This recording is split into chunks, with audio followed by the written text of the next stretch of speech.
Halo teman-teman, ya jumpa lagi di channel Aparen Princess teman-teman. Kali ini Aparen ya tetap masih di BKT nih teman-teman. Tuh lihat sepasang ondel-ondel warna hijau. Biasa nih yang satu ondel-ondel Pak Kumis dan ondel-ondel cantik nah teman-teman. Oke teman-teman, untuk ini kita lihat lebih dekat ondel-ondelnya teman-teman. Oke, kita deketin ya teman-teman yuk. Dari ceweknya dulu nih teman-teman nih.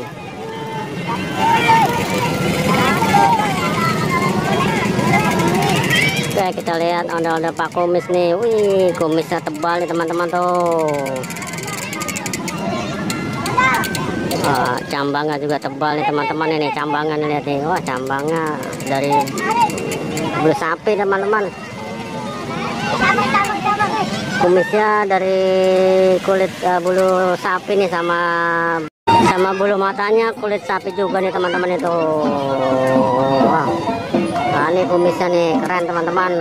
Rambutnya gold. Ini ceweknya nih teman-teman nih, mukanya wajahnya udah agak bocel-bocel lecet teman-teman. Udah agak hitam-hitam, hidungnya juga udah hitam-hitam nih teman-teman nih. Bajunya udah kurang bagus nih, udah kusam. Nggak tahu nih sanggar dari mana nih. Teman-teman ya, sampai di sini dulu. Lihat-lihat wajah ondel-ondel lebih dekat tuh. Ya, sampai ketemu lagi di review ondel-ondel berikutnya nih teman-teman. Sampai jumpa lagi, dadah.